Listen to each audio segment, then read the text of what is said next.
Hello, this is Lisa Lee and welcome to my channel. So today we are doing something special, sort of. I don't really know what's going to come through.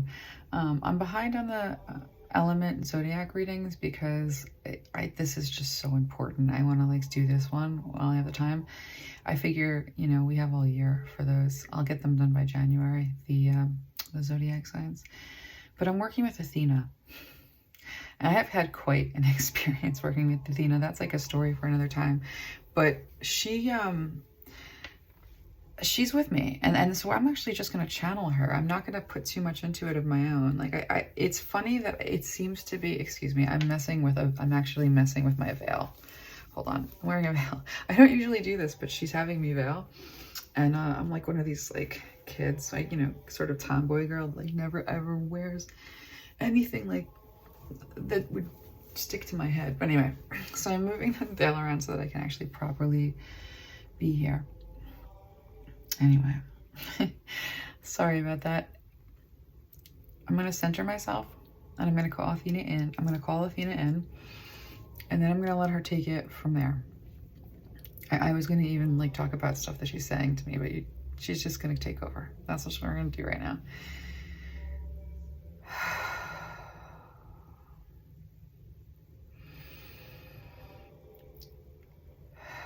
Her presence makes me like a little bit manic. I'm not gonna lie. But anyway, back into the repose.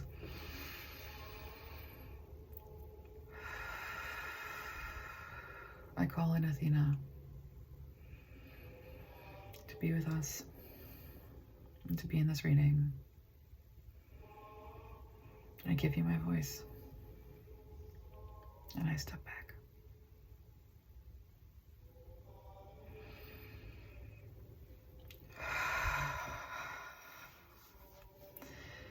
So the way that this works is I, Lisa Lee, will be kind of communicating with the energy of Athena and then interpreting her responses to me just as like a straight shot. I'm going to just jump into the unconscious mind and then just let it all. So you're going to hear me kind of like pop in and out as myself, but mostly we're just dealing with the wisdom that Athena wants to bring through. And so I'm going to start taking these rocks off and I'm going to let her do what she needs to do. If I were you guys, I would get a notebook. I would take notes for this one because the ordeal that got me to this point in this, like to do this reading at this point, I feel like I'm supposed to put this rock here. It was quite a thing. I feel like I should write a book practically about like this week. All right, now we're gonna start with this deck over here. She's the White Owl deck. That's what the Greek pantheon has been calling this deck. I forget the name of it. The White Owl deck.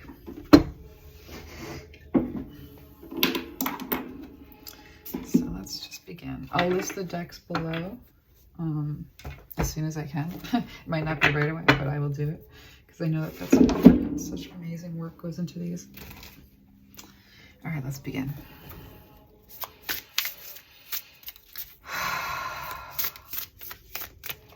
So I've been talking to her a lot about romantic relationships because I don't know why. It's like, this has just been what she's wanted to talk to me about. And it's surprising. She's the god of war and she's, you know, a goddess.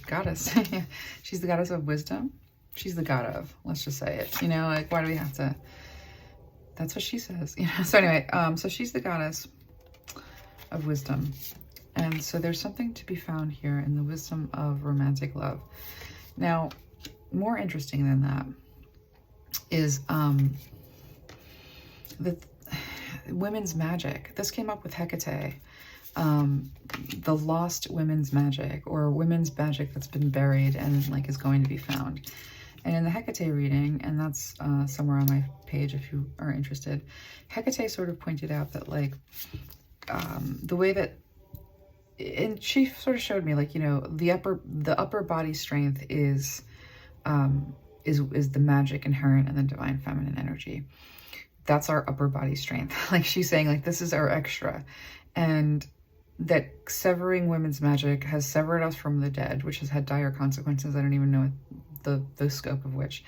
And that the effort to suppress women's magic, like the witch hunts weren't like accidental. that like there was like an investment of energy, you know, to suppress like that this is real. Like, what's the difference between a pot of stew and a pot of brew? Like, why would it be okay to cook but not to like sing to your cooking? You know, no matter what, there's something there. And so she's basically kind of pointing me at what Hecate had sort of said in relationship to like women's magic is our strength. Burying it has contributed to where we are, and there's a blindness. I'm hearing like there's a blindness, there's a deafness. She says the gods are rising. And she's like, hear us. She's really powerful. Woo. So anyway, so she's basically showing me, she's showing me a vision of a battleground, and it must be like ancient Greece or something because of the clothing.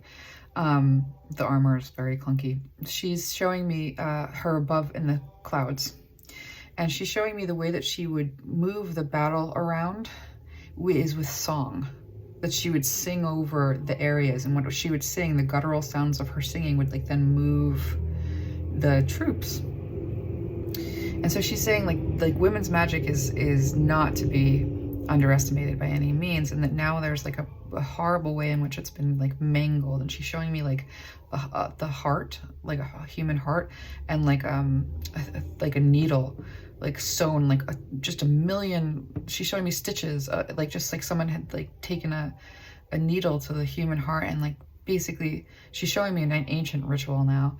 So I'm seeing an ancient ritual. Holy shit. I'm in like a cave. I'm seeing the wall of the cave because there's like a light dancing on it, and the light that's dancing on it is making almost kind of like what looks like a cartoon or a moving image of shadows. So very powerful. And there's lots of fires, and there's men. And I'm hearing like big freaking drum sounding. I don't know where from. And there's a young girl. She must be like 13 or 14 years old. And there's a lot of like ecstatic sort of like religious kind of energy, like ecstatic. I'm hearing like, and it's like a very like contained, scary kind of like, whew. So anyway, this girl, so I'm being shown a bowl with blood in it. It's her first blood. Oh my God, I need a drink of water. Athena, whew, holy crap. I'm like shaking, by the way, over here. This is gonna be really powerful, I can tell you that much. So anyway, she's showing me the bowl, and so she's like, yeah, she's around 13 or 14. She's showing me, she's saying first blood. And then I'm seeing someone's heart, like either it's the heart of an animal or it's the heart of a person. It's a heart that this man, he must be he's doing a ritual, and he's standing over a bowl. It's like in a stone, and he's holding someone's heart, either an animal or I can't tell, maybe it's a person, and he's sewing like with this crude needle with this, I guess it's a thread, like it looks like leather, wet, like thick. He's sewing it through the heart, and they're chanting something.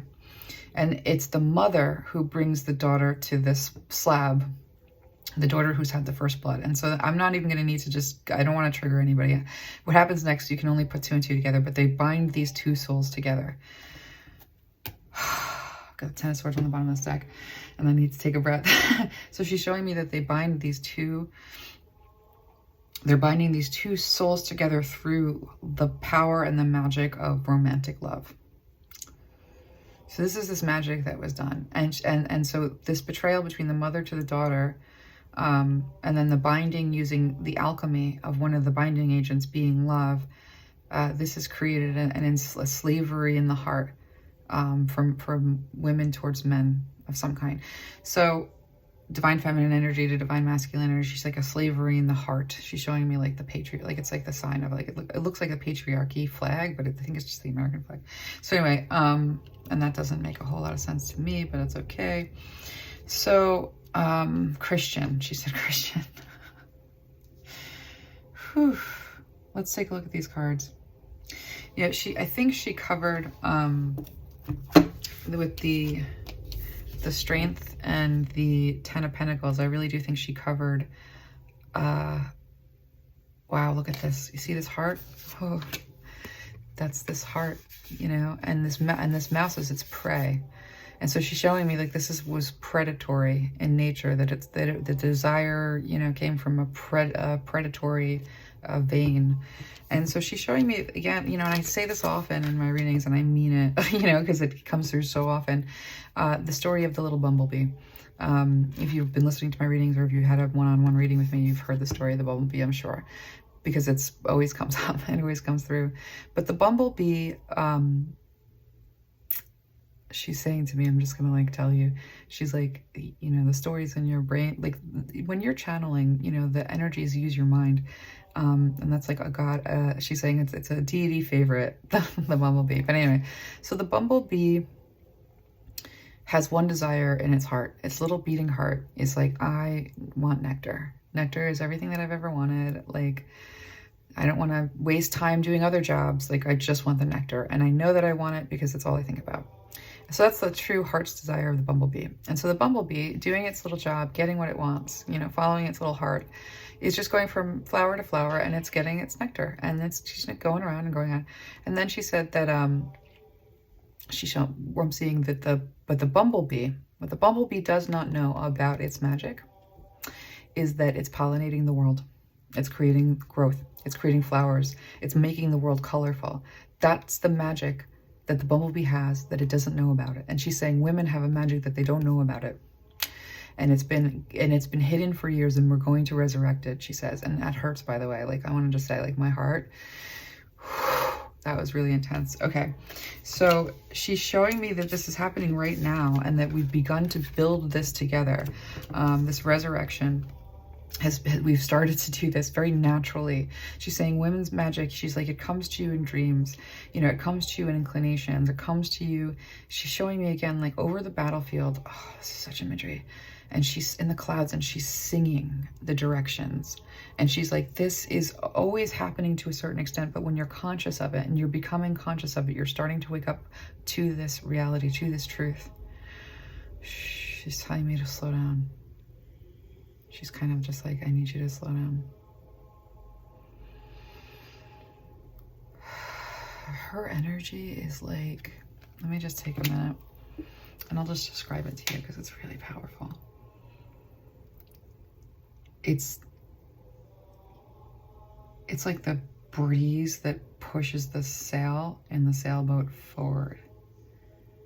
It's just like this steady push, like, of power through the heart chakra. It's amazing. But she's saying that, like, magic is our nature. There's another little parable or analogy or whatever it is in my brain that comes through often that she's bringing up, and it's oh, I lost it. What is that? She's trying. I lost it. I lost it. So I'll just see if I can get it again. She's saying that, oh yeah, that this realization about, like, playing, like, she's like, you know, humans are born with everything that they need to be themselves. And, you know, the divine feminine energy is, like, very much, like, in development in childhood. In the form of imagination is, like, a very big part of it, because that is the precursor to the magic, to your sense of your own magic. And so, like, just in the way, like, in the same way that, like, little, like, tiger cubs wrestle each other because it's their inclination to do what they're meant to do, which is later to then hunt or fight. She said, so too do children play, but that the imagination is killed is a very good example of, like, women's magic being shut down before it can develop. And so she says, you know, and she's showing me a suffocation of the imagination, and then the door then shuts. And so much of women's magic has been hidden under irrelevancy, and none of it is irrelevant. You know, this is what we're seeing here with this Eight of Wands and this Knight of Wands, is this suppression of all of this energy. This energy builds up. This energy is very powerful. This energy makes things happen in ways, in undercurrents, similar to manifestation.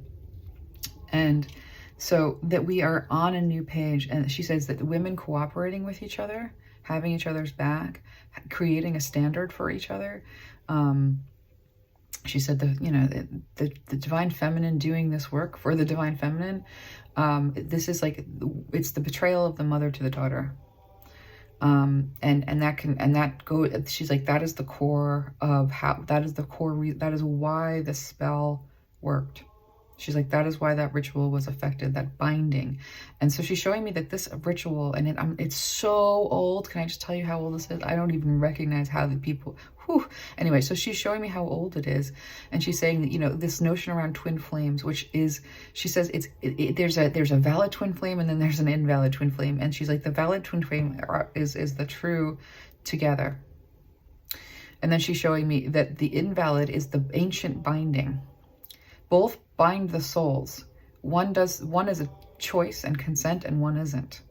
And so she said a lot of this fighting with certain very like close souls, and she's showing me like this horrible ritual where the souls were sewn into each other, and they don't feel good. There's always a tension there. There's always a requirement of a kind of like, she's like, the taboo is felt, or it's felt. I don't know. Anyway, now she's showing, so the Seven of Wands and the Queen of, so this is amazing because this really just like speaks to the fact that like the amount of defense, you know, we were talking about like witchcraft and the amount of defense that has been waged against types of beliefs, like what's a belief, you know? She's showing me like the rise of Christianity, and she's showing me like she's like a persecution and a plundering like unlike the world had ever seen. And an attack on the gods of all peoples. And she says this was attack of the gods of all peoples. And she's like that, and that is the core of that spell. That spell is planted with that seed, right? So and this is against women's magic. And so the defense, the witch trials, you know, the viciousness of the torture that women faced when expressing new ideas of their own or standing in their power in any way, the fear. She said, think of how impactful the fear of women's power has been and the defense that has come against it. She's like, do you understand what I'm trying to do? She wants to like impress upon you that there's a secret here. There's a hidden truth that we can use. This is our, she said, birthright, and she said inheritance. And so and so we're going to talk about what it means to fight for that and to get that back in just a few minutes. But, you know, she's like, this is planted deep within inside of you. This is, it's your ability, and it's planted. She's like, and it wakes up when you begin to do the work, when you interact with the craft, when you interact with the old gods, when you interact with the old family gods, you begin to wake up this magic that exists, like, you know, unseen. And she says you do this in communion, because there's all of these mechanisms of secrecy like built into like what divine femininity has become, and she's really upset about that. And so we're gonna ask her what is that, and you're gonna bear with me, Lisa Lee, as I do this. It's a very intense experience, and like I just need to go and put the heat on just a little bit because I had it low, and I don't want to be cold while I do this, so just give me 1 second.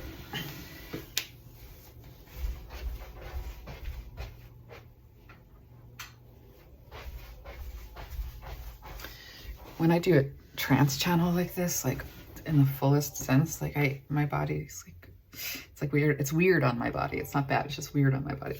But anyway, let me just feel into this.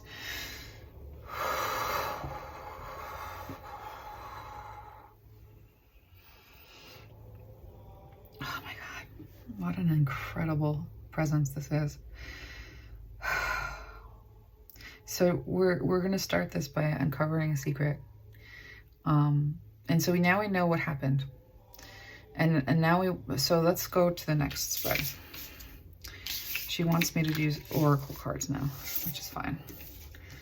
And I'm just going to leave our inheritance. So she says this is coming to an end. We are finished. She's like, it's almost over. She's like, the sun has begun to come up on this. She says, we've heard the cries of our daughters. We've heard the cries of our sons. She says, we're answering. Oh my God. All right, let's get this. All right. Student.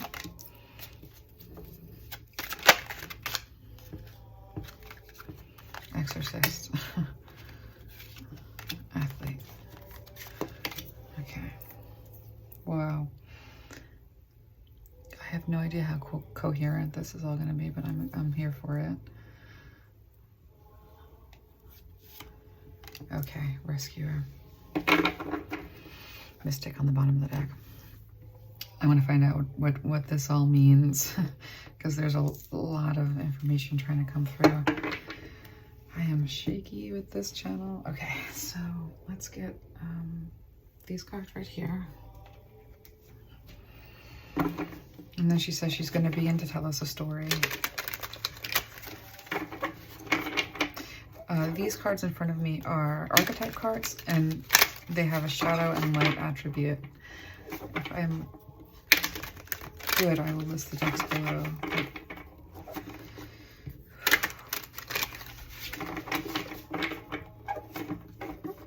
So she's coming back to this idea of this unnatural binding.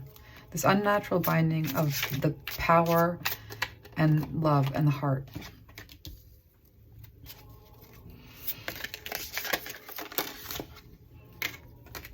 Wow.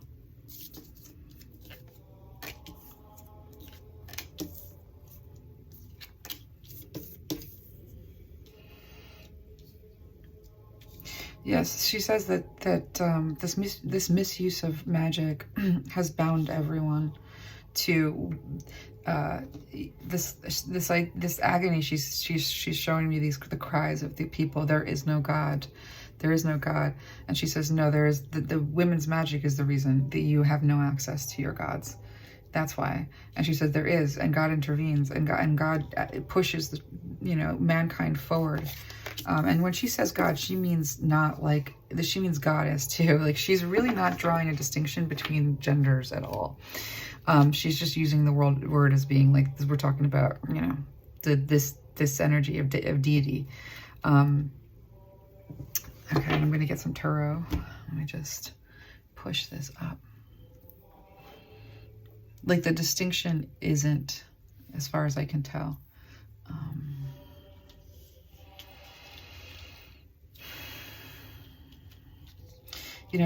Our culture is somewhat foreign. That's interesting. Like, it's like we've been calling them alive.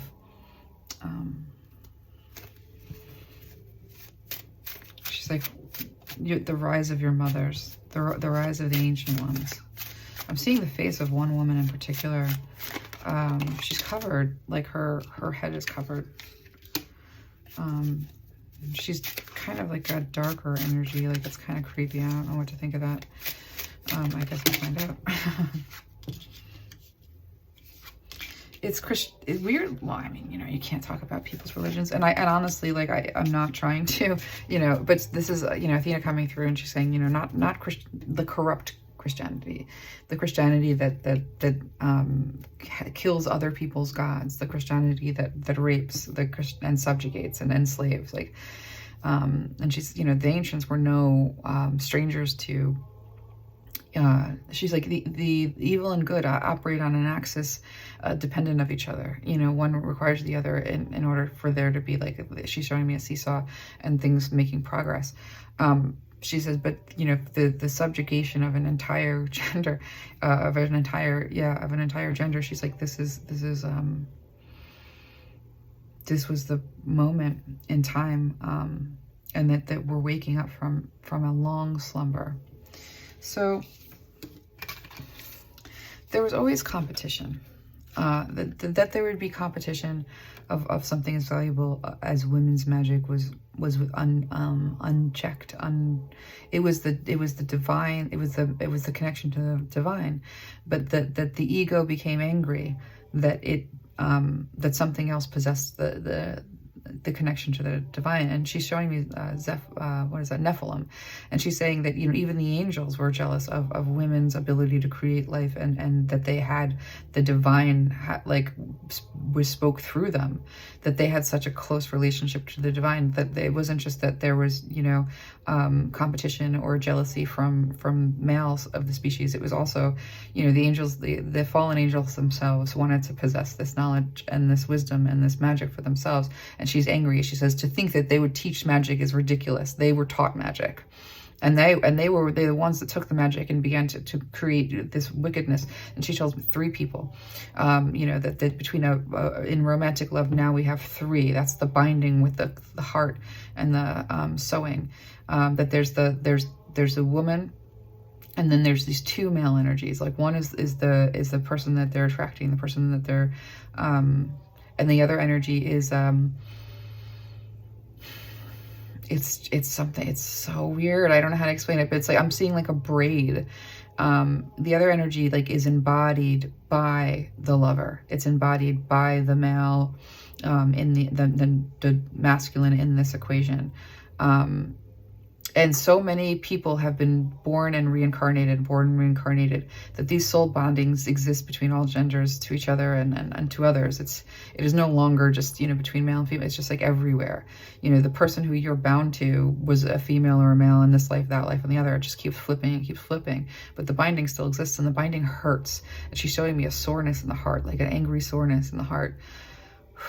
And so there's always been competition, you know, for what women very naturally had in the way of magic, divine feminine energies, but, you know, had in the way of magic.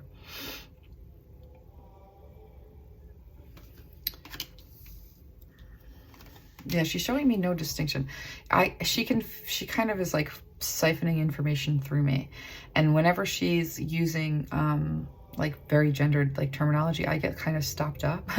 And she's basically showing me that like, that feminine energy is like, and masculine energy, like that it's a dance in all people, like that we don't need to specify. Like she's very new to this, not new, but her perspective on her culture is that some of it is part of the suppression. I don't know. So anyway, here we have this grand deception. And the grand deception has to do with our stories and our mythology and our lore around women's magic. We don't know that it's even there. The same way, like that we're so blind and we've been shut down. It's like a language. She's saying it's like a language that you've forgotten how to speak because they stopped the language. So, you know, there's this way in which we want to look at history, and she's saying she wants to show us that everything is all connected, that conquering, that having power over, slavery, subjugation, she's saying patriarchy, hierarchy, and she's showing me the hierarchy. And she wants to show me that, like, you know, the hierarchy existed in a very different way. And that the ancients, and especially the gods and goddesses, that they don't practice hierarchy the way that we did. And there's no wrong or right, but this like this perversion of hierarchy is basically what she's showing me. And it's not supposed to operate like this with people at all. And so many stories have been recast. She's showing the stories of the ancients have been, she's saying in the same way that the Bible, you know, what is contained in the Bible is just a fraction. She's like a scrap of paper compared to everything that was written, you know, around this theology, you know, of Christ who came through. Christ's message was taken apart, and the part that supported an argument was what was taken. And she said the same thing is true of your mythology, the same thing is true of your lores, that you don't have any idea. You're not supposed to know. You're supposed to not know what's going on. You're supposed to be blind to this. Like the subjugation is dependent on a woman's blindness to her own magic. This is why magic has to be fought for, because there's a million different ways in which, you know, opposition to equality is going to show up and manifest itself. And she's like, be vigilant, stand tall, have a point of reference for what you stand for. And she says, and the first thing you need to understand is that everything has been a lie to an extent, like that there's a lie around everything. There's a grand deception about history, mythology, and what was kept and what wasn't, and what survived the fires and what didn't survive the fires. And she's like, and the attacks, and she's like, it was very calculated. It was very thought out. It was not an accident. It was not a storm of chaoses. And she's saying, and so, you know, for you to confront this lie is almost to bring yourself into a level of like exercising the lie. She's showing me that the lie is so merged, and what is that? It's like that the lie is, gosh, it's grown into the skin. And so there's this way in which, you know, to just like, it's not just that we have to just see the truth, it's that we have to like remove this lie. Because it's informed all of our teachings wrong. And if we're going to get to know ourselves and each other and really bring this magic to life, you know, one of the first things we have to consent to is that that we're needed to be in a position of teaching, and we need to have the mind of a child, you know, in the way that we attend to being receptive to teaching. She says, not without, she said, your strength is your intuition. She's saying your strength is your ability to see the real from the unreal, to see the lie between. She's like, and the intuition has been marred. You've been broken in terms of your reality testing around this. And she's showing me that it happens like really, really young. Just like the first moment that a parent gives a disapproving glance, you know, for the child's talking to a spirit, you know, or even, she's saying it manifests in so many different ways that you just get shut down and you get shut down. So what you're born with is like, it's eclipsed. So this knowing that so much of what you've been taught about who you are and what you're capable of is completely wrong, especially in relationship to your body. She's saying it has to be recast. And we're gonna get some interference with this leaf blower outside, but I'm not gonna stop. You know, if I was any other channel, I would, but I'm not, because I'm not gonna let that be something that shuts this down. And some of you can't, I don't know, it's okay. Isolation. You know what, I'm hoping that this just walks away. It's gonna be hard for me to channel Athena. I need you to help with that. She doesn't even know why it would bother me. Okay, so she's like, I'm talking. So when we look at this clown, she's saying, you know, she's like, imagine if you were this isolation with like the truth of who you are. She's saying that the inner child knows what it lost. And so when she says to begin your learning anew as a child, that she's saying, you know, it has nothing to do with like, you know, fact finding. She's saying, you know, the spirit of play has been killed in you, and the spirit of play leads to your magic. And so she's saying that so go back to, you know, to find your particular magic, because she said everybody has the ability to, they all have individual magics. It's like, you know, it's like a fingerprint, not exactly, and there are themes and categories, but just generally, like, to find your magic, you have to look at what you loved naturally. What was, and some of this is hard to find under the trauma, but to do this like inner child work around finding out what you loved naturally. Because your innovation and the alchemy of what it is that you can create, because you can create so much, you need pure intention to make your magic work for you. There's a number, she's saying there's a number of steps, there's a number of things that need to be done. Oh my God, that leaf blower is making me crazy. So I'm gonna edit this. We're gonna sit here and meditate. I'm gonna sit here in meditation, and I'm gonna take the time to edit this, because I'm gonna let the leaf blower pass. This feels like such an adventure. So so that sound stopped. It didn't take very long. I just had, you know, it's just like baffling. I've had kind of a lot of interference, I'll be honest, with delivering this message. The last 2 days have been, it's a crazy story. So I'm not surprised that that was just a little thing.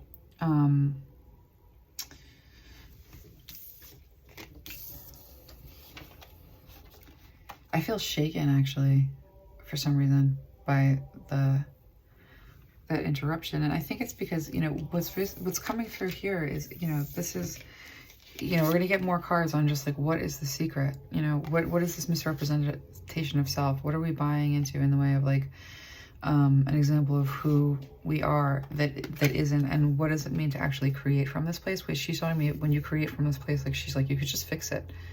And I'm actually being shown that this is weird that it's coming through, but that Mary Magdalene is the other half of the resurrection, and that a woman's magic and women's ability to commune with the dead and to commune with the divine, this is the bringing the heaven and the earth together.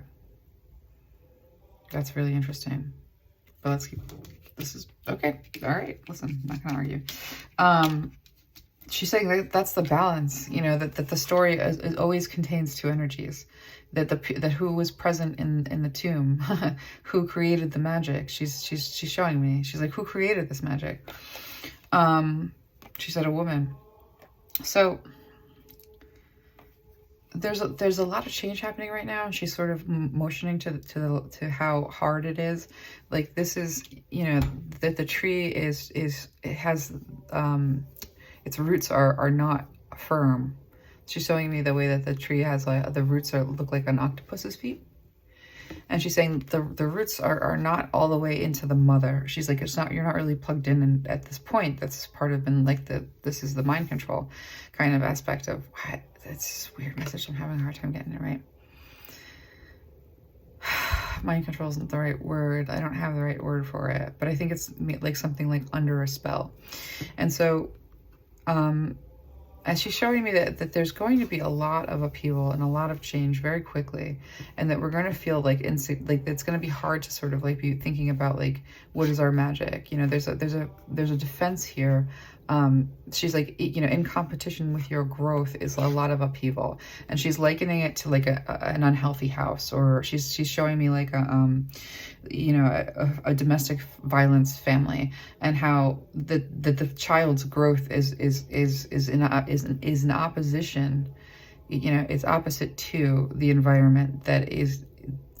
She's saying your growth has been inhibited by the environment, and the dismantling has to happen within, and that's really what this leap of faith is. And she's saying that the fool doesn't just like, the fool jumps, but it takes effort.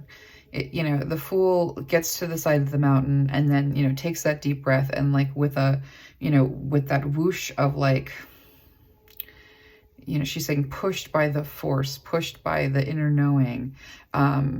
It's a leap of faith, you know, to a certain extent, to become the kind of student that will awaken your magic. She's saying you have to leap past the impediments of the stories of the logic that have kept you kind of, you know, bound. So she's saying, you know, this is an unbinding. And she's showing me like this, like, it looks to me like, it's not a good image. It's like when you peel skin, like, peeling. Have you ever put glue on your hand in like elementary school and then you peel it off? And she's like, she's wanting to pull the lies off of like this, that it's fused. She's saying there's like this fusion. And so because she's saying that basically, you know, where the spell took hold, where the spell has its power, is it fuses romantic love and the love of, you know, that power of love with power over, power under, and negotiating constantly for power over or power under. It's like life and love shouldn't operate like this, and that this is a wrong, it's a whole wrong way of being in the world. But we wouldn't understand any other way. And she's not necessarily talking, she's talking about contracts, yes, of sales. She's showing me like a book of sales with people's names in it. She's saying like, this is slavery over and over and over again. We have slavery, slavery, slavery. And she's like, all kinds of slavery. And she's like, and even when you don't have the structure of slavery, you take, you know, the essence of slavery into your relationships. And so there's always this, you know, weird, she's like, this navigation is completely off. And so, you know, and so with our bodies in particular, I'm going to just read this. Dedication to transcending physical limits, including handicaps, development of personal willpower and strength of spirit. And so she's showing me like, you know, that women's bodies are the vessel for new life, and it's also the vessel for this connection to the divine. For this, she's saying channeling, you know, again, she's showing me like an ancient, I'm seeing like the ancients, right? I don't know how about, but she's saying every corner, you know, every spiritual place of worship, there was somebody there that was channeling the gods. And she's saying you don't see this anymore. And she's like, but you know, where you experience like, and I'm seeing like, she's like, it's not what you would see, you know, there's ecstatic things. Like she's like, you can have ecstaticism, being ecstatic, you know, in reference to religion, and have it, the ritual be anything. But she's saying that doesn't make it true. And so she's this like lie, you know what I mean? That experience of like the technology of making it an ecstatic state has now been used to serve a false god. And she said pleasure. She's like, everything is kind of like in service to this mythology of around power that is just, that she's like, that is the spell to break. And she's like, you know, and there is some strategy. There's a lot of defensiveness, you know, and she's showing me like between two people, there's a lot of defending. You know, this card in particular, I'm being shown like, this is trying to eat everything that this person has for themselves, this person is trying to eat. And so it's almost like women's magic is something that we're trying to negotiate the sharing of. And she said that's, and every time I say women's magic, you know, I just want to point out divine feminine magic. You know, it's like, she's like, this wants to eat this person's, what this person has. And so women don't know that their magic is just their own.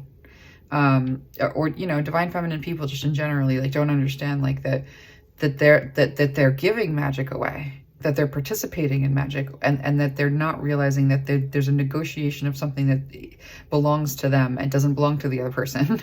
And so that it's almost like a thief who steals your, you know, backpack, and the thief, and you go up to the thief who takes your backpack, and the thief is like, well, you can have your backpack on Tuesdays and Wednesdays, but then I'm going to have your backpack on Friday. Like, there's this weird negotiation about power that over the feminine magic, the divine feminine magic. And so Athena is basically saying, like, there's no, what are you doing? She's like really confused about this, negotiating what's ours kind of a thing. And she's not speaking about like children. She's not speaking about offspring. She's really speaking about love itself.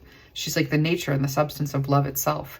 That you would that this is your power. You know, this is your superpower. This is your magic. Your magic is contained within this. You know, your magic to create life is contained within this. Your magic to create all sorts of things. And she's showing me somebody holding a lamp, and she's pointing and she's showing the oil, and she's like, you know, you're not supposed to just be this isn't supposed to go to your job. This isn't supposed to go to your you know, partner. This is not supposed to be negotiated, you know, like she's really insistent, and she's saying specifically to the body, you know, and not just, and she's like, I'm not speaking about specific, she's like, it's not the body in relationship to sex. She's like, your mythology is all wrong. She's like, I'm talking about willpower, strength, the ability to transcend your physical limits, like and the ability to give life. She's like, all of this has been, you know, she's showing me the thief who takes the backpack again, and then the thief is saying, well, I'll give you 3 things from the backpack, and then, you know, we can discuss the other things. And so she's saying, just like all of that negotiating,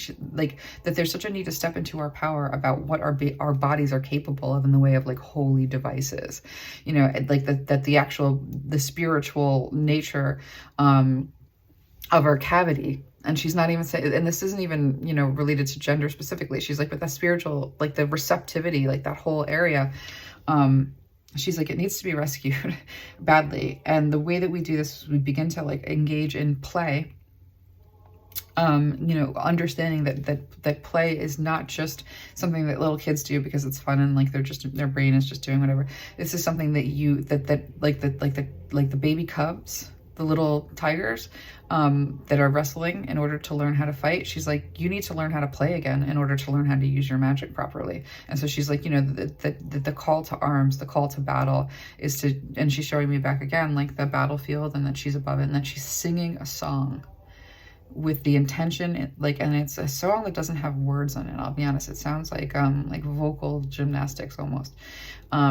She's like, this song is like the power and the creativity behind the voice that's singing this song it's intending upon the movement on the battlefield. And she's like, and so to really come into your type, like, she's like, the way that you fight this is not, she's like, she's showing me it's not combat.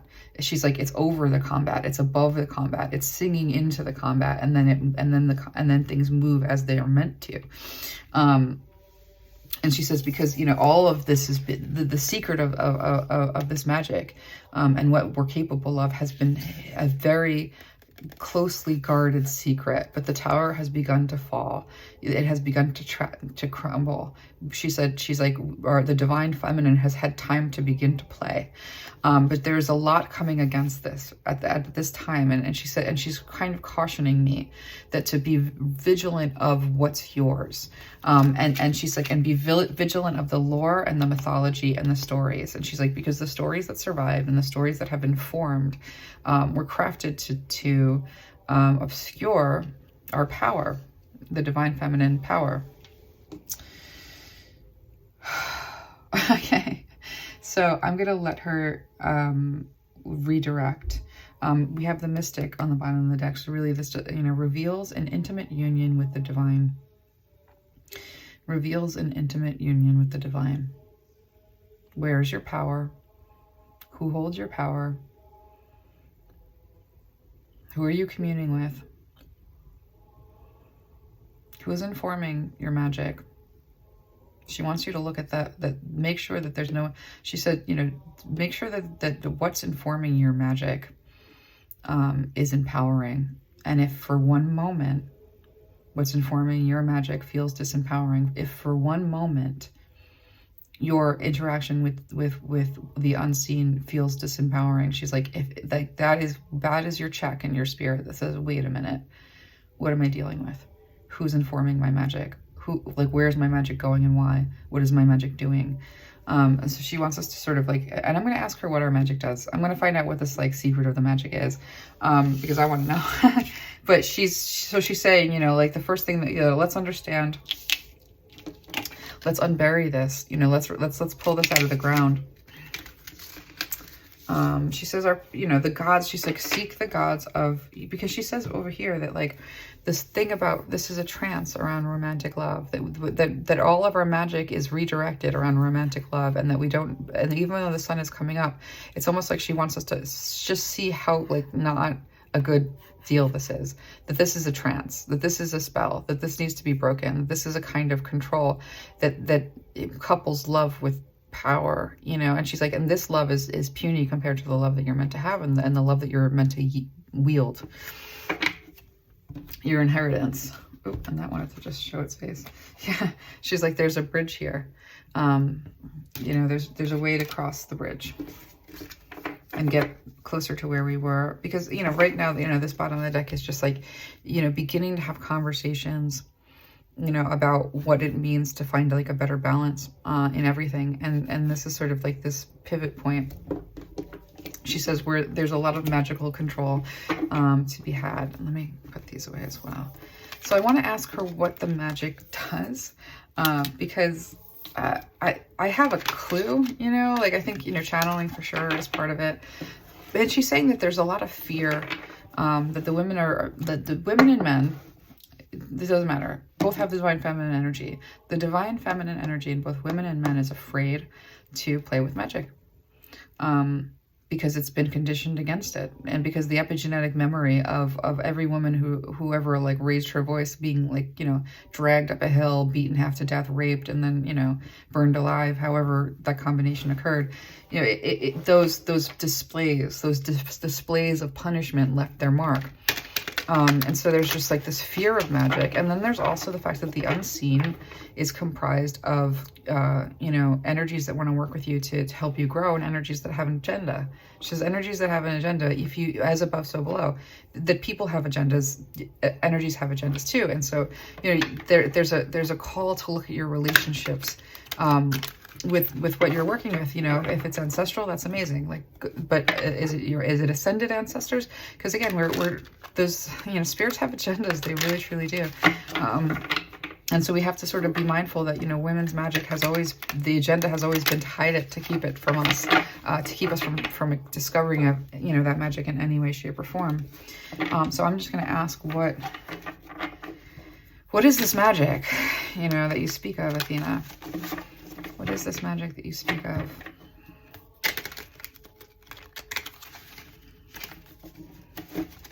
What is this magic that you speak of? There's competition for it, and it's strong competition.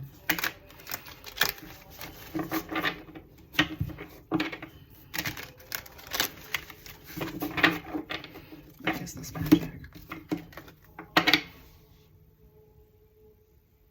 It's related to a lack of contentment. So she's saying that the lack of contentment you feel in the romantic relationship once you get in it, and that's not just like chasing the high of falling in love, but like, you know, 10 years in, 15 years in, where there's just this really profound, like, something's wrong. Like, it must be me, or maybe we need to do this. She's saying that, like, you know, the answer is, we're really close to the answer here. But it's unsatisfying because this is never supposed to be where all of your attention. Look at the power of this woman. Look at the size of her compared to that sailboat. This is not supposed to be what you serve. This is not supposed to be the sole focus of what you are, who you are, and that the dissatisfaction comes from not exercising your giftedness, having your potential enslaved. Having your potential enslaved. That's been coming through in readings, and that just came through so strong right now. So, you know, enslaving your potential around what you're capable of is really a part of it. And so we're going to be taking this leap of faith and being led by our spirituality, by our intuition, because she says, like, it's buried within. So show me what it is exactly. Can I have a little bit more on this? Can I have a lot more on this? Okay, the Tower,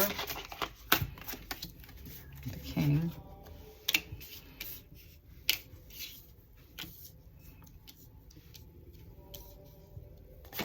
she says it's from the place that we create from. It's from the place that we create love and life. So she says that, that's interesting. This is the Ace of Swords. This is the truth. The gift of truth. The fruit of a poison tree. This is the fruit of a poison tree. This is meaningful, I think. Let me take a look. Let me feel this through. Athena, what do you want to show me with this?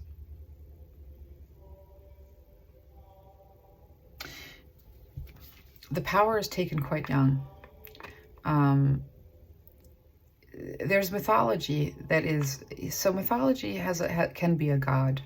And she's showing me the pantheon, and she's kind of explaining that, you know, when we look at the mythologies, and we look at the tragedies, and we look at, you know, the stories, that those stories were considered gods. And so I'm saying, what do you mean by that? And so she's saying the story of the romance as you know it.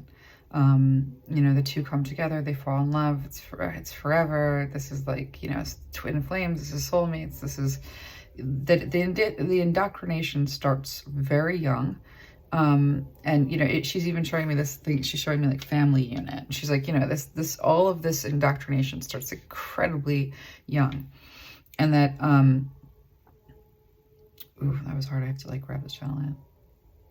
So that the indoctrination starts very, very young, and that the whole story is being worshipped like a god.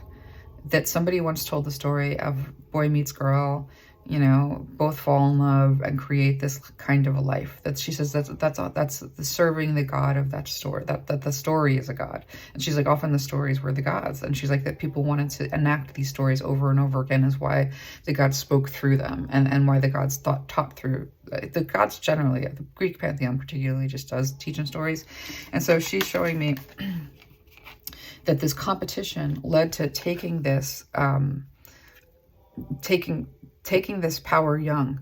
And that's when kids, and again, it's not just males and females, it's like all little kids, when that imagination gets taken from them, when they're kind of taught to not trust their own sense of reality. No, the way you're seeing things is wrong. That's make-believe. Like this is kind of where it all starts. And so she says, like, you know, this competition for your magic is always there. And so she says, what is it that people are always trying to take from you? Think about what people are trying to get you to do for them, like just generally, like what does it mean to step into a story, and what does that story and you acting through that story mean to you? Because she's like, this has begun to crumble, and it needs to crumble. And it's because women have been focusing on their power, and not these, like, you know,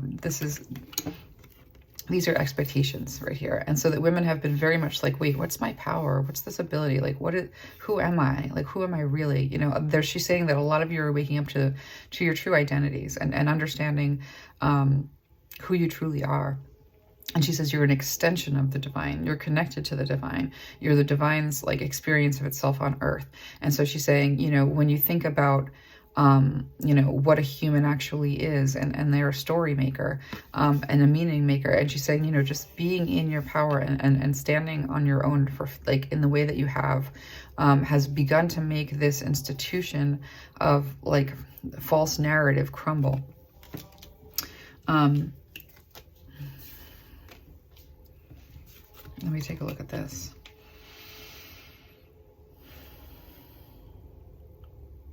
She's like, the institutions at play are quite like they're a notable challenge. Like, this isn't like when we say that finding, she's showing me the dysfunctional household again, that the dysfunctional household is in opposition to growth, to the growth of the youth. And she's like, and that is true of our structures. That is true of the power structures that currently exist for everybody and everything. So she's like, it's not something small to contend with. And she said, but, you know, to begin to study the old ways, to begin to look inward, to begin to call on, you know, your ascended ancestors, to begin to call on your ascended guides, to begin to call on, you know, the gods and the goddesses of your lineage. And she's like, even if you don't know who they are, you know, to begin to orient towards the call, to tip your head to the call, to be open to signs, you know, and just really understand that, like, you know, this is the planning phase as the tower crumbles.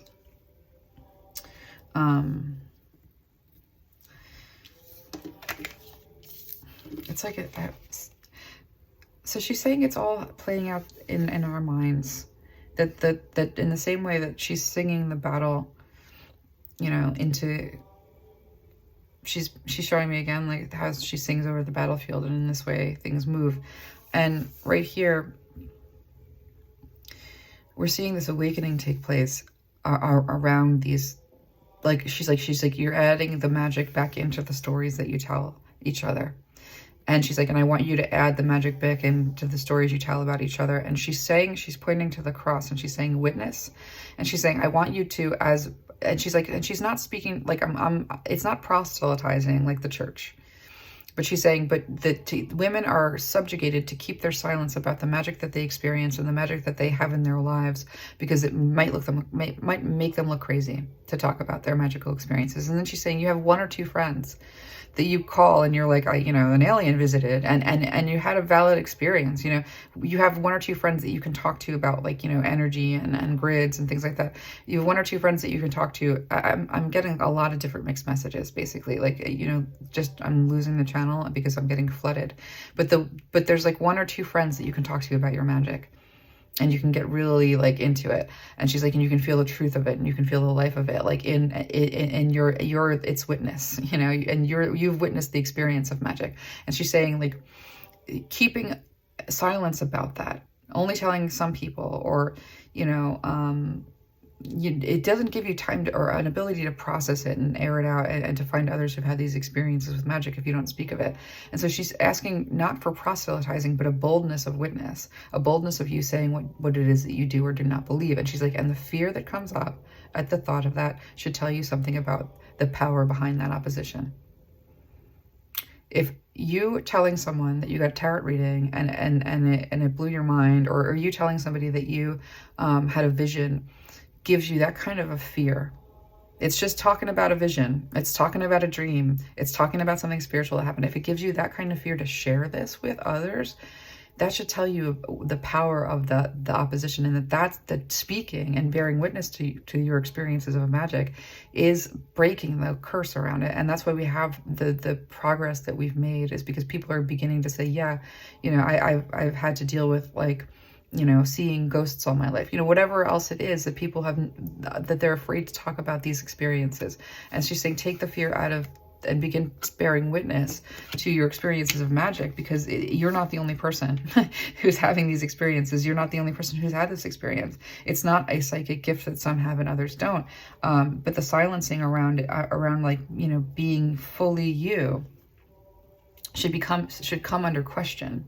And she said, because there's a new path available to you, a path where your magical, you know, the magic that you bring to life, the magic that you experience, the magic that you want to step into, the work that you want to do, the expansion that you want to have, you know, there's a new path for you, leading away from the crumbling tower that is, like, the structure that we're in. And she's not saying, like, there's no cult, there's no, like, join something. It's really just it's a turning your navigation. It's changing your navigation. It's altering your navigation a little bit. And she's saying, you know, the strength of what you have to offer the world through the innovation of your magic is unmatched. That this idea that you should be, like, she's showing me that the young she's showing me young women and young men. She's like, they need to understand that magic is real, and they understand that magic is real, but she's like, but there's laws there, that there's rules, that there's tricksters, that there's a lot that is against them operating in their magic correctly, and that there's a lot that would want them to operate with their magic contained or in service to them, or in service to another that isn't looking to their expansion and their best interest, but is like looking to circumvent these magical experiences and make them weaker, basically, or make them inconsequential, or make them a negative, you know, like a pestering, or you know, trying to manipulate the gifts. And so she's really saying that we have to kind of do something about this, because the arrival of our magic is powerful, but we don't want to sell it for love. And she's showing me the temple, and she's saying the temple virgins, and that it's not about virginity, it's about belonging to the temple. So it's not about like sexual abstinence or not. Belonging to the temple, belonging to the self, not giving your magic away, not letting your magic be in service to another, not letting your magic be exploited, and not using your magic. Like, what are you using your magic for? Because if it's to call in a romantic partner, or if it's to, she said, like, that's just what happens. She's like, you know, the idea that she's like, when you're standing in your power, when you're standing in your magic, when you're using your magic, when you're being in your strength, then the people come, then the partners come. She's like, then they show up. She's like, and they show up to pay honor, you know what I mean? And she's not saying that there's like, that partnership should have that kind of hierarchy of honor, but you belong to yourself, your magic belongs to yourself. And this is painful because there's this punishment that's built in that says, if you belong to yourself and you belong to the temple, if you belong to your magic, then you will not get love. And she's like, that's like the biggest lie in all the stories. That if you are the type of woman that doesn't need a type of relationship, that when you take the shame out of it, like the lie kind of dies a little bit, but there's a lot of shame, you know, like in being fully empowered, you know, and it's not, and she cautions that there's like a misuse of feminine magic and a misuse of feminine power. And she said it can be in any ideology at all. She's like, most ideologies like are set up to circumvent this kind of magic. And so very particularly, like, what this magic is let's find out. So I'm going to look at just a little closer at what it is, and then we're going to talk about how you can begin to like wake this up within yourself, and what does it mean to have magical experiences and just like freely share. It's challenging family structures to a certain degree. You know, the comfort zones of our parents play a very big role in our ability to step into ourselves powerfully and without shame or fear.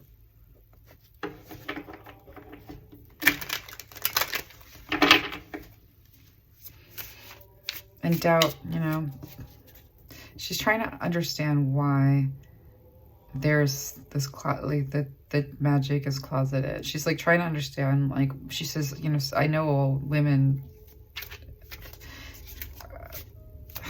she's like, nah, not women, like divine feminine, the receptive part of you that receives a lot of spiritual information, a lot of spiritual interactions. She's like, everybody does. And yet nobody thinks of it as commonplace. She's like, it's not that she's confused or baffled. She's trying to show me just like, it's almost like awe, like the awe of such a comprehensive lie that we know that something is real with our senses and yet won't say it with our words. Just culturally is very strange. Yeah.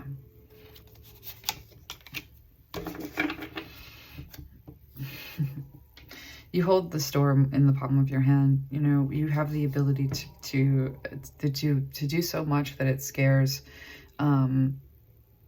power structural. It scares people. It scares people.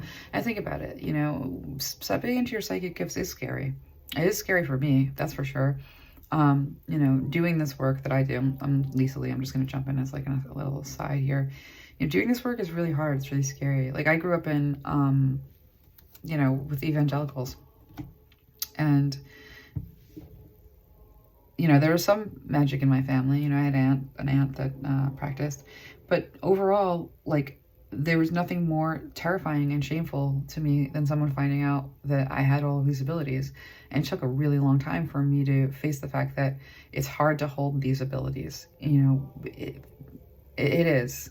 Because it's hard to really stand in them. Because people will come at you and call you crazy. They absolutely will.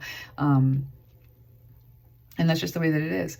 You know, so the value of this is unmatched, but we really do have to get around the shame that comes with having these things.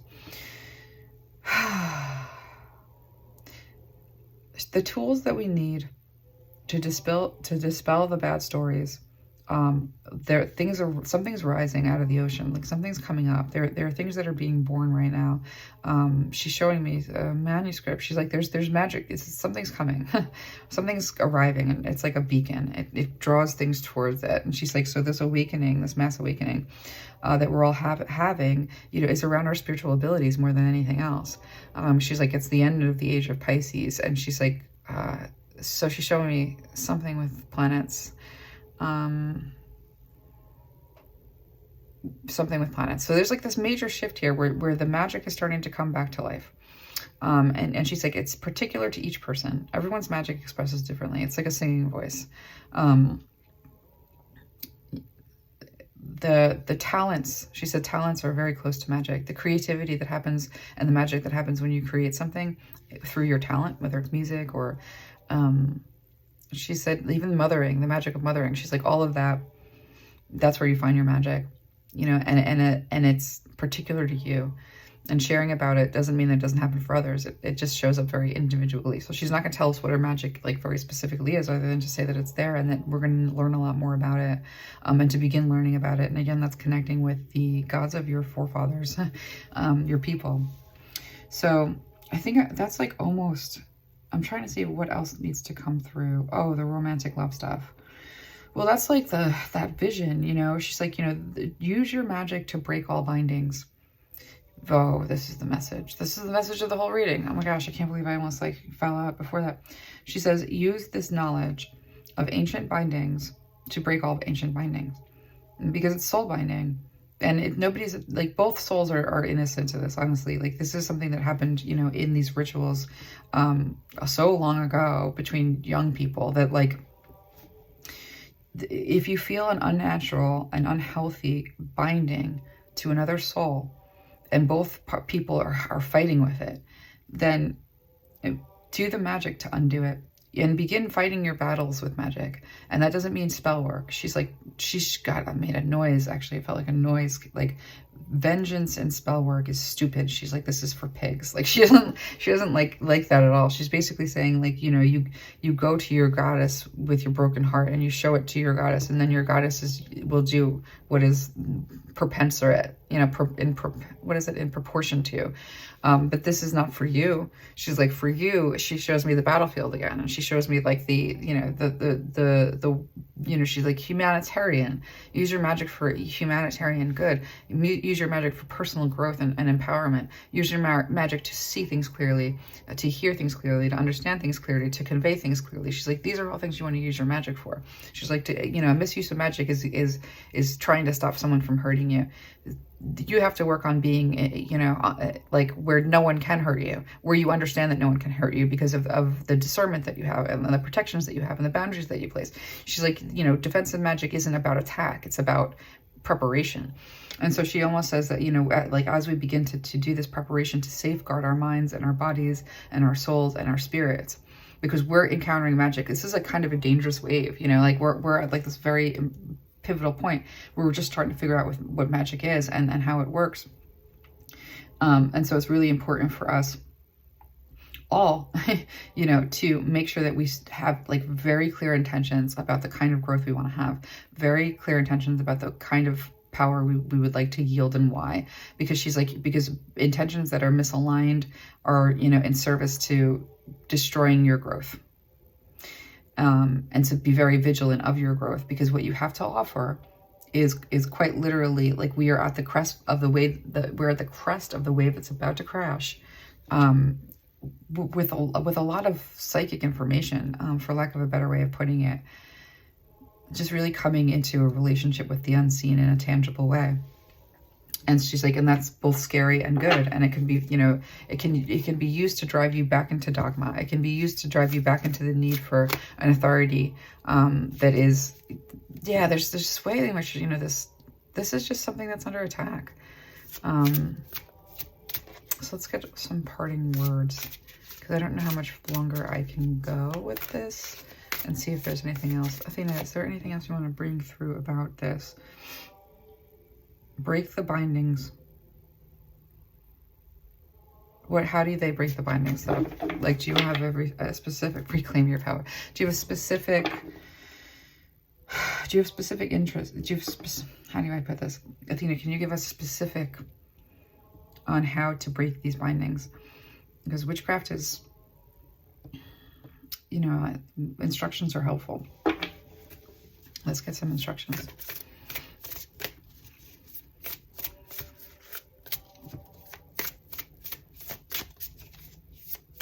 Well, she said she already told you. She's like, I already told you. Call out to she's like, begin to form a relationship. And she's like, you have to discount the mythology. So you want to venerate the gods. You want to show them honor. You want to spend time with them. You want to give your gifts, you know, to the service of, you know, as offerings. And she says, in your time, you don't need that, you know, your offering it's a very personal thing, but that the gods are angry, you know, that God is angry, an angry God, a jealous God. That's not them. and so they're saying like that your stories have been, you know, she says a flood and washed away in a flood. She shows me fire, that your stories have been taken, and what's left has been curated, even in mythology. She says, I want you to think about worship in a way that is much closer to the chest, much closer to, you know, your experience of your own power. Like she's kind of showing me that it's, if you're doing a service, or you're working with a deity, and you're working with a deity and you feel disempowered, that's not how it's supposed to work. And she says, the gods are not petty.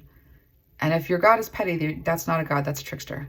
And so she's saying, like, very specifically to just be very mindful of the fact that if you feel disempowered working with a deity, that's not the reverence that's healthy. And so she's saying that your deities will push you into situations, and those situations will teach you, and then you'll get the lesson, and they'll help you through the lesson, and they'll hold your hand, you know, through any given lesson. But a deity is not going to teach you things separate from an experience of that lesson. And so if something is shutting you inside, if something's keeping you locked in, you're supposed to operate in community, and your gifts are for community.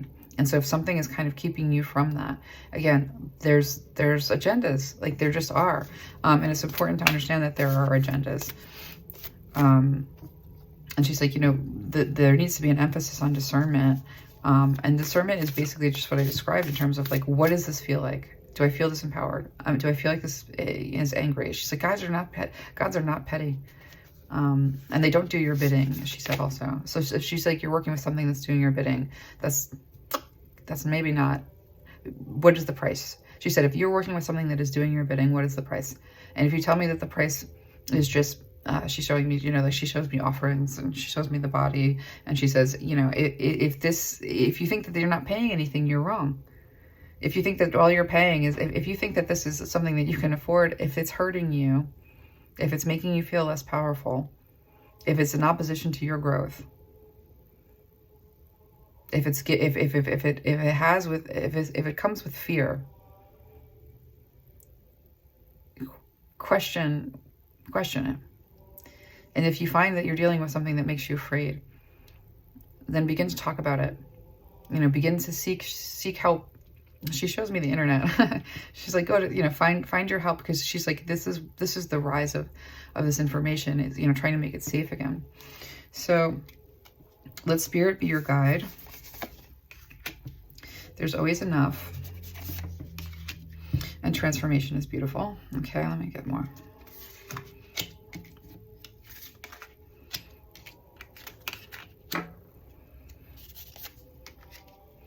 The abundant universe will provide. Nothing is wasted. And be fearless and bold. This is coming quickly. These awakenings are happening for all of us. And their time has sped up. She's showing me time itself has started to go faster.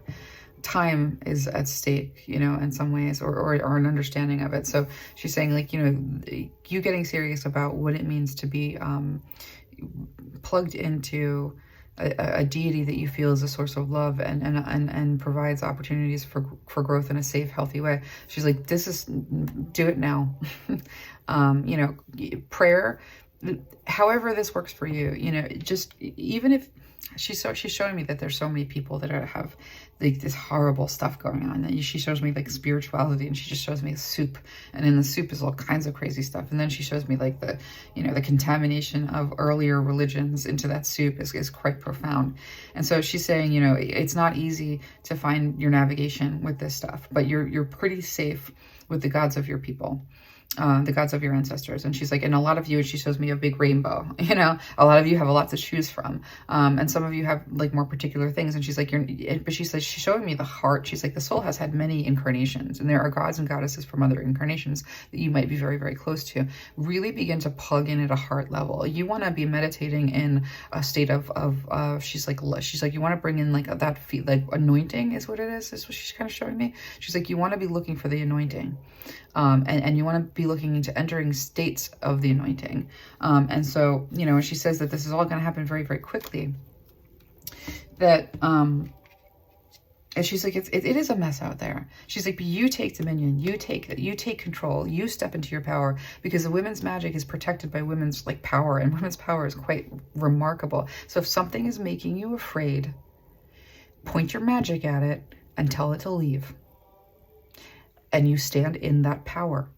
And you know that nothing can mess with that power, because we're not talking about the systems of oppression that you're used to feeling a learned helplessness around. We're talking about, you know, the systems of the unseen, which you absolutely can be deluded into thinking that you need this one and that one and to do this and to do that. She's like, rituals are a container for your spiritual experience. They are, they help you. It's not the ritual that does something for you. It's the ritual you create that helps you. And so, you know, she's really saying, she's very like warrior, you know, she's basically saying like, nothing can mess with you.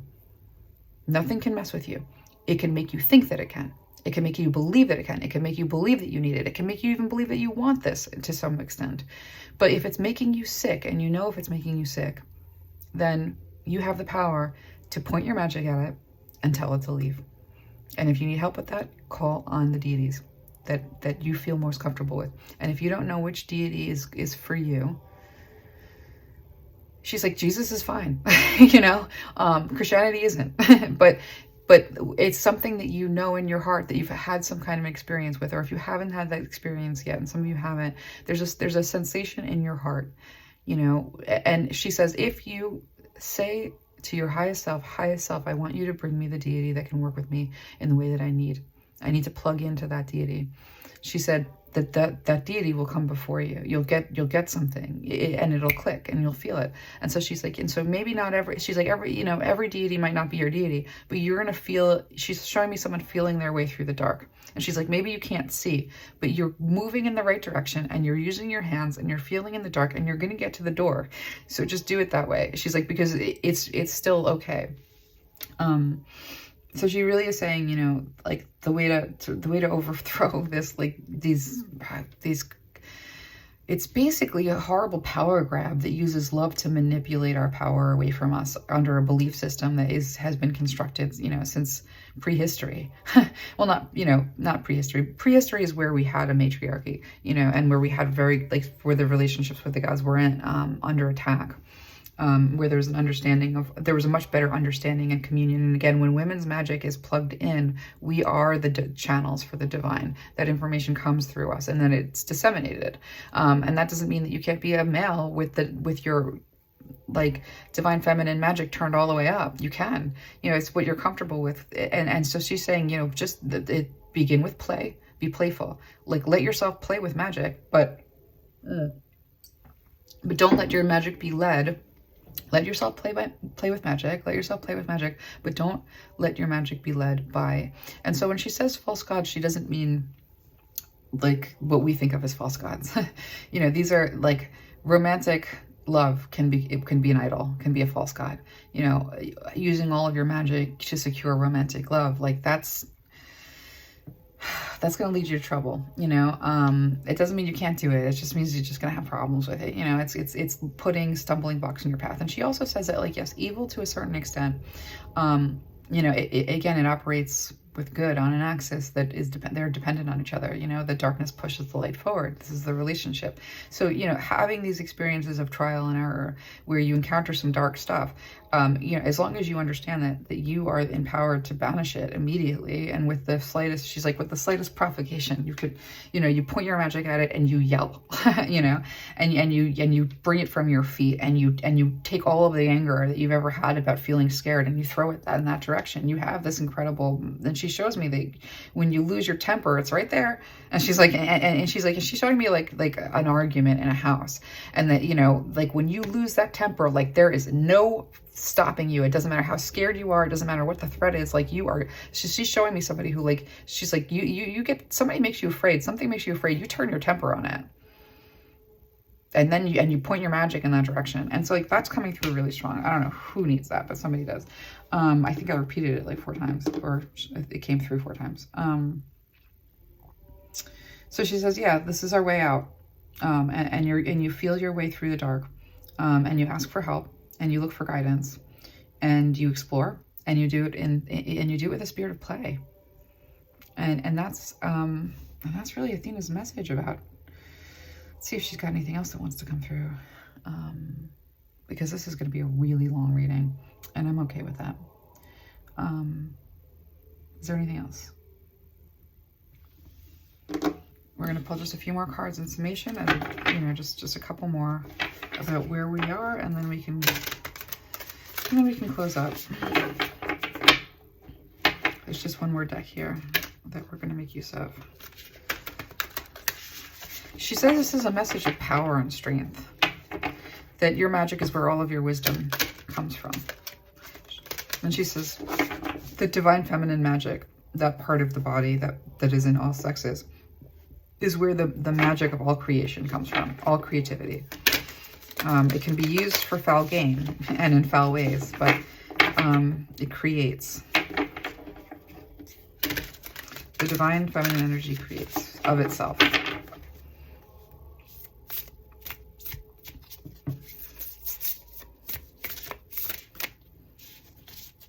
She's saying, again, there's no negotiation. She's saying that there's no negotiation. Okay.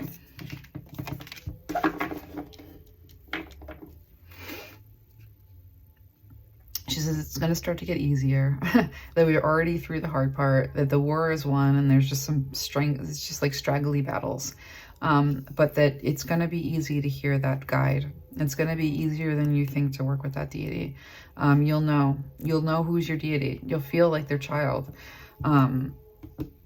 And that doesn't mean, like, she's saying, like, you work with lots of deities, like this idea that just the one. No, but there's one that wants to parent you at this phase in your life. They're saying they want to. they want to be called upon. Go deeper than you're used to, with absolutely everything. She's like, there's a war over your attention. Where attention goes, energy flows. And she's like, there's a big war with your attention. And so she's like, you know, go deeper. Whatever you're doing, ask yourself, like, is this helping me grow? Is this helping me, like, you know, process? Is this giving me joy?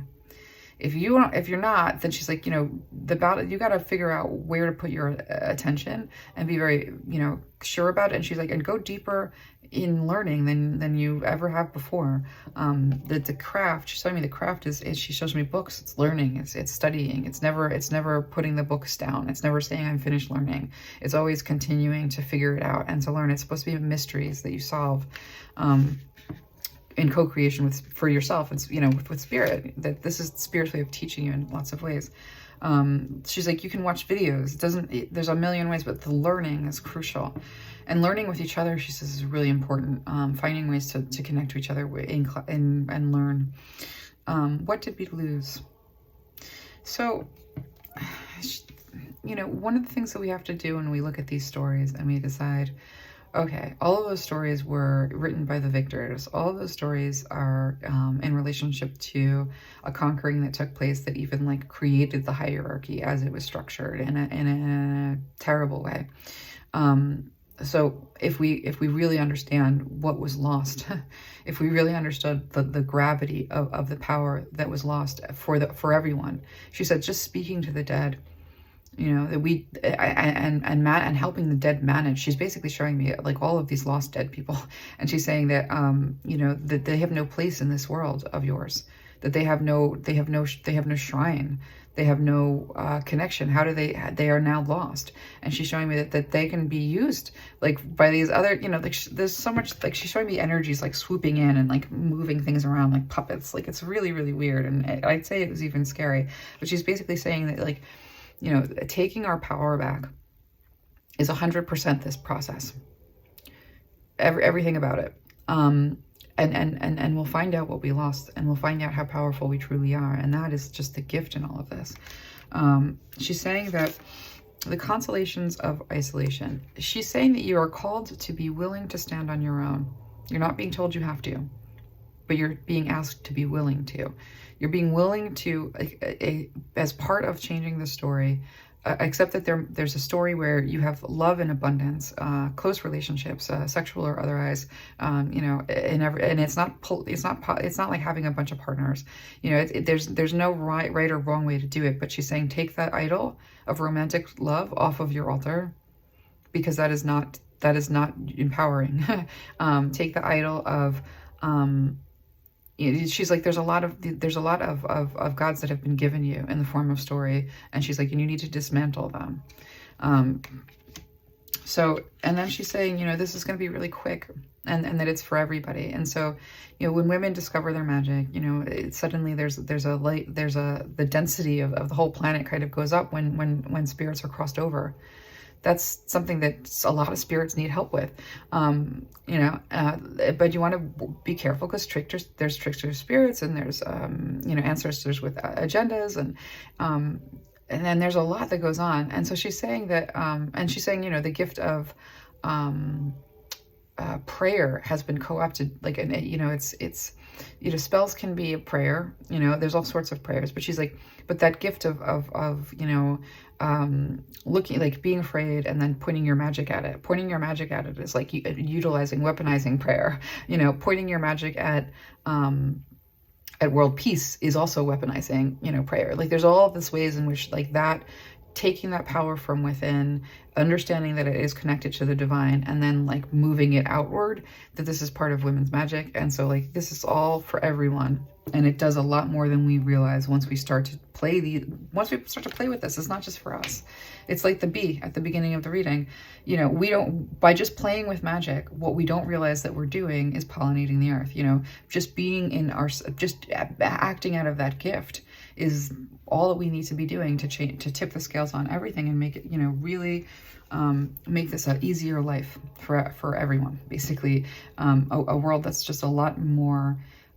She's showing me a mother holding a child.